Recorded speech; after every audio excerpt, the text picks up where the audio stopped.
Hi. Hello. నమస్తే. ఈరోజు మేము మందలపర్రు టెంపుల్‌కైతే ఎళ్తున్నాం. చాలా అంటే చాలా బావుంటుంది. టెంపుల్ ఎలా ఉంటుంది? ఏంటి? పూర్తిగా మొత్తం చూపిస్తాను.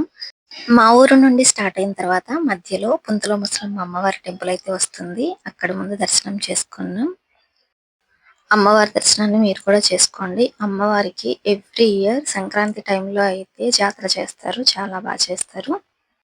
ఇంకా అమ్మవారి దర్శనం అయిపోయిన తర్వాత అక్కడే కొంచెం సేపు కూర్చొని అక్కడి నుంచి స్టార్ట్ అయిపోయాం. వీడియోని ఫస్ట్ టైం చూస్తున్నట్టయితే లైక్ చేయండి, సబ్స్క్రైబ్ చేయండి, బెల్ సింబల్ కొట్టడం అసలు మర్చిపోవద్దు.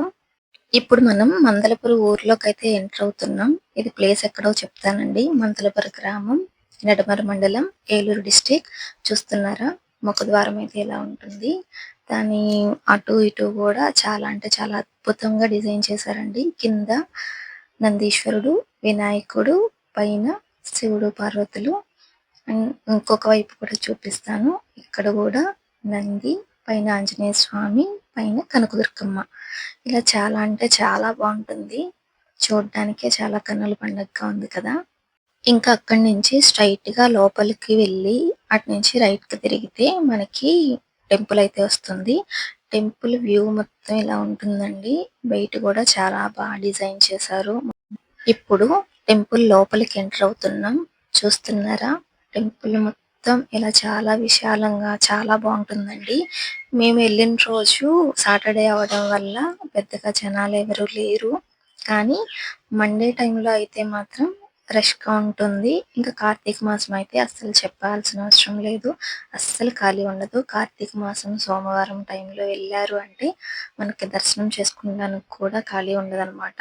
అంత రష్‌గా ఉంటుంది. అంత ఫేమస్ కూడా ఈ టెంపుల్. అసలు ఆ టైంలో చాలా బావుంటుంది. ఒకసారి మీకు వీలుంటే గనక కార్తీక మాస టైంలో అయితే ఒకసారి వచ్చి దర్శనం చేసుకోండి.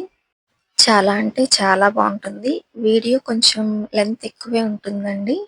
ఒకవేళ మీకు ఇంట్రెస్ట్ ఉంటే గనక పూర్తిగా వాచ్ చేయండి. టెంపుల్ అయితే చాలా బావుంటుంది.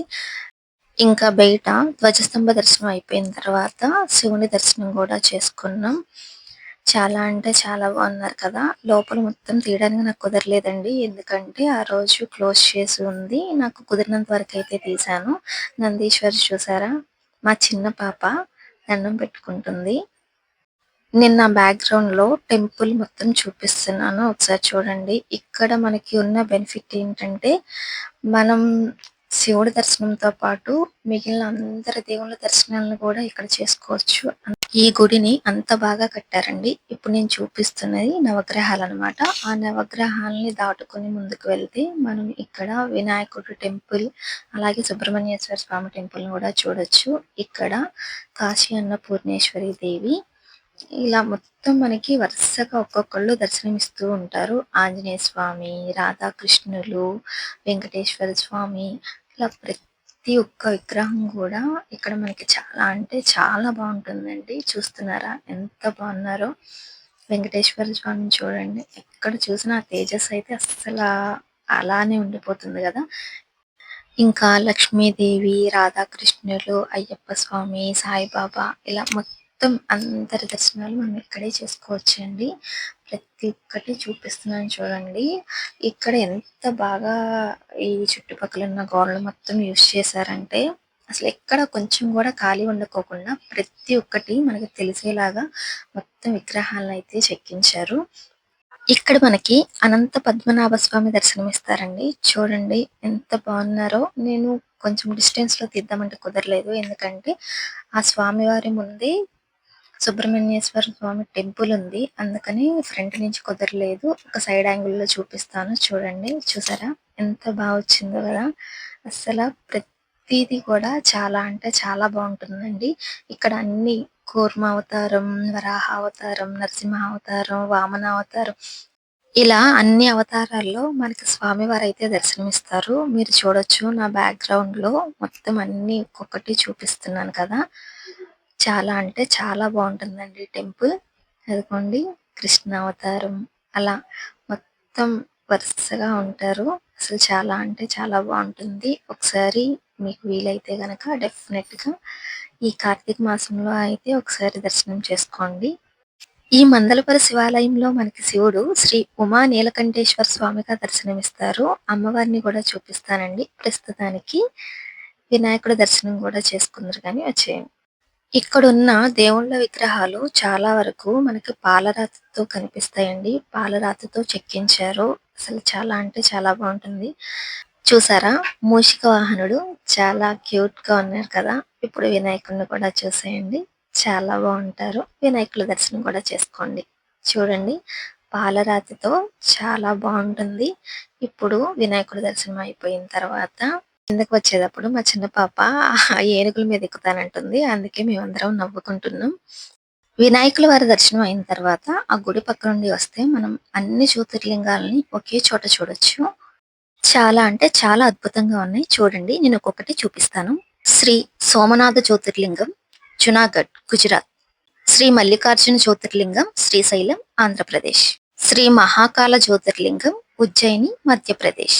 శ్రీ ఓంకారేశ్వర జ్యోతిర్లింగం, అమరేశ్వరం, మధ్యప్రదేశ్. శ్రీ వైద్యనాథ జ్యోతిర్లింగం, బీహార్, మహారాష్ట్ర. శ్రీ భీమశంకర్ జ్యోతిర్లింగం, పూనా, మహారాష్ట్ర.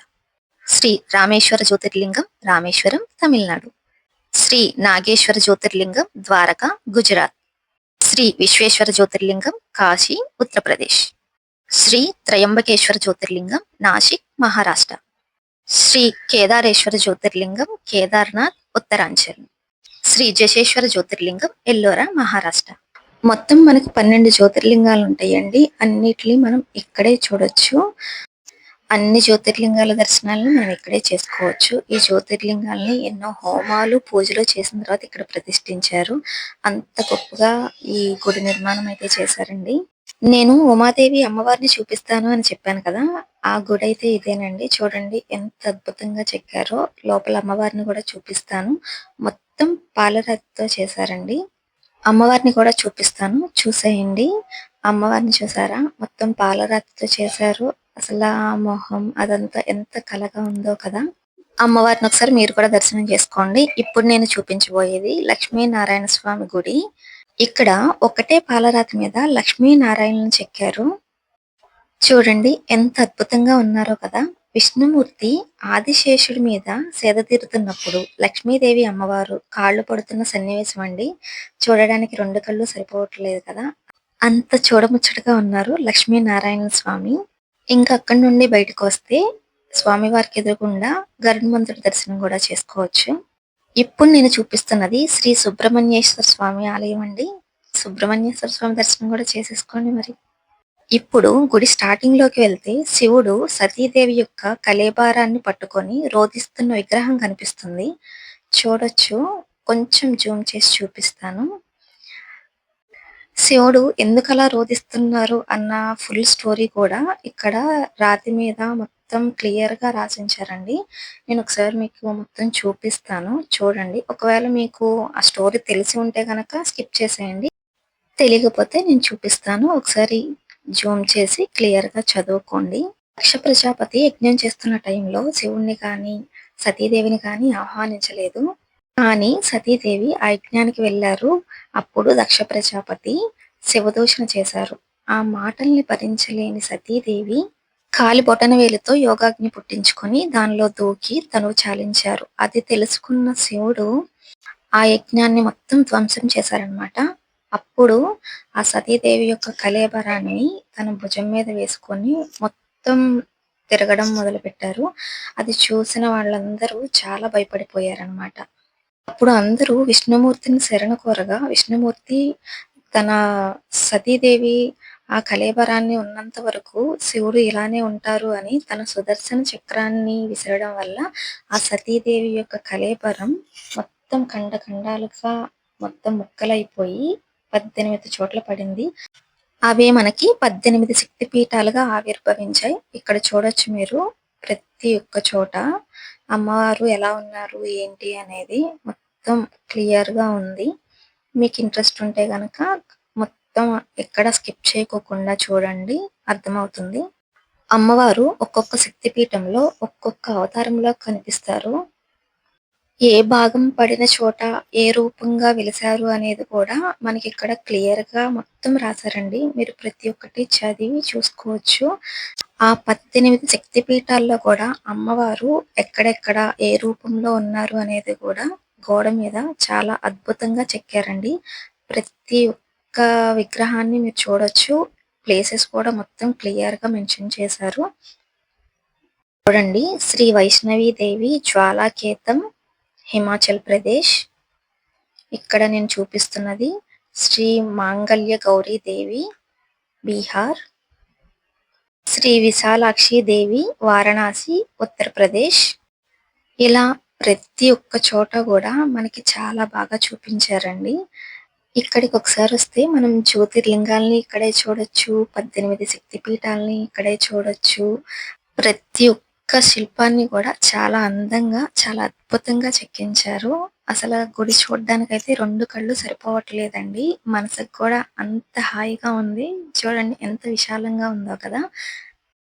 ఇప్పుడు నేను చూపిస్తున్నది మెయిన్ ఎంట్రన్స్ అండి. ఇక్కడి నుంచి పక్కన ఉమాదేవి అమ్మవారి గుడి, దాని పక్కన శ్రీ ఉమా నీలకంఠేశ్వర స్వామి కొలువై ఉన్నారు.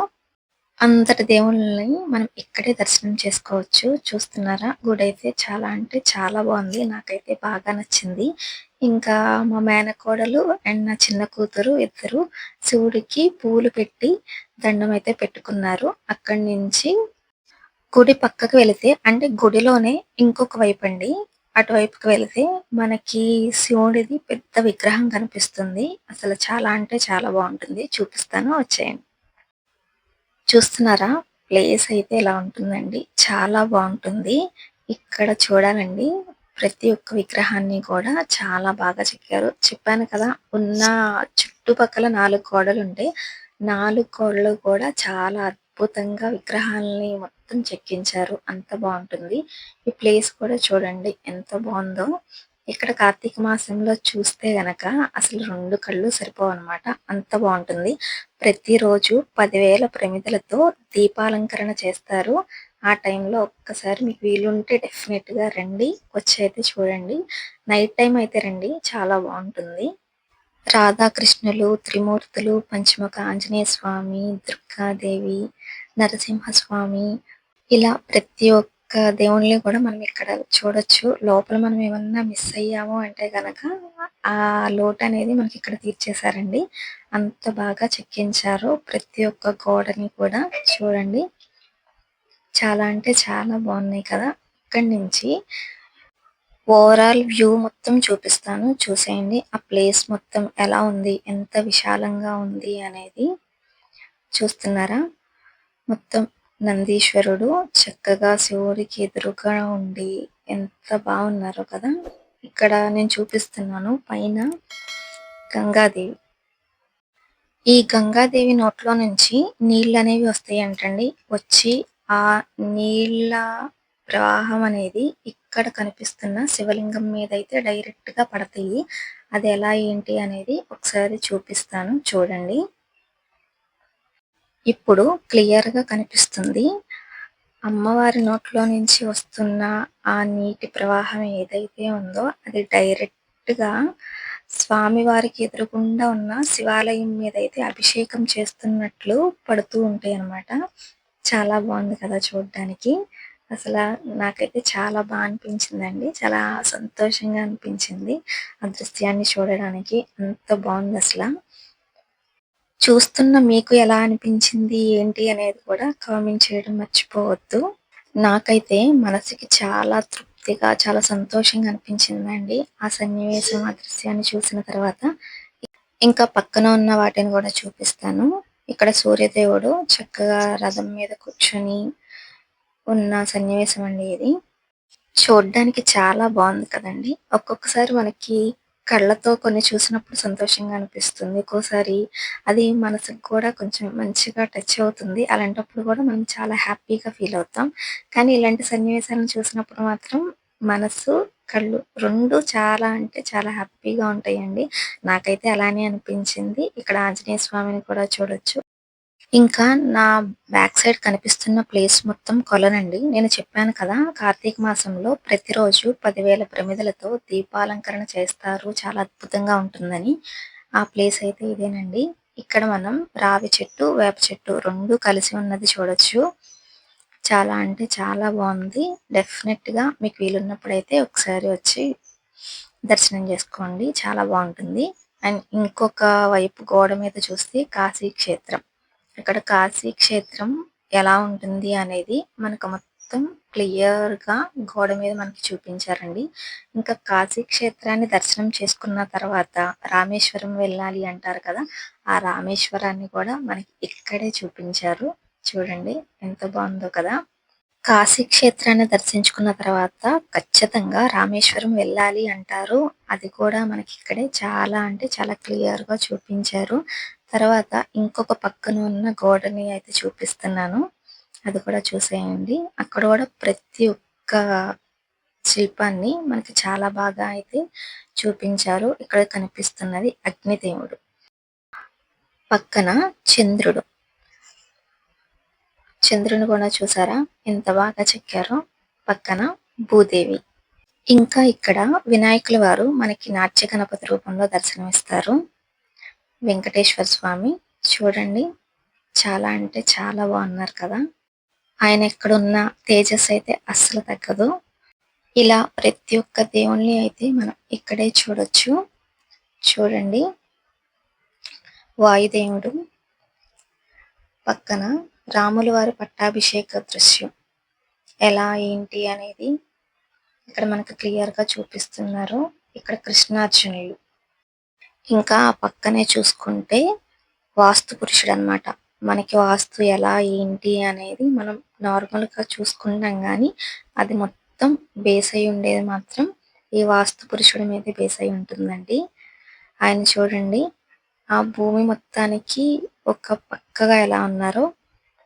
ఇంకా ఇక్కడ మనకు కనిపిస్తున్నది విష్ణుమూర్తి విశ్వరూపం అనమాట. దాని పక్కన గోడని కూడా చూపిస్తాను. ఒకసారి క్లియర్‌గా చూడండి. ఇది గుడి ముందు భాగం అనమాట. మనం మొత్తం కవర్ చేసుకొని గుడి ముందుకైతే వచ్చేసాం. ఇక్కడ మనకు కనిపిస్తున్నది బలరామకృష్ణులు. చూడండి కొంచెం జూమ్ చేస్తాను. క్లియర్‌గా కనిపిస్తుంది. చూసారా ఎంత బాగుందో కదా! ఇంకా ఆ పక్కనే వినాయకుల వారు శివలింగాన్ని పట్టుకుని ఉన్న దృశ్యం కనిపిస్తుంది. ఇప్పుడు మనం చూడబోయేది క్షీరసాగర మథనం. క్లియర్‌గా చూడండి. మొత్తం కళ్ళకు కట్టినట్టు చూపించారనమాట. క్షీరసాగర మథనం ఎలా జరిగింది, దేవుళ్ళకి, రాక్షసులకి మధ్య అనేది మనకి చాలా అంటే చాలా బాగా చూపించారిక్కడ.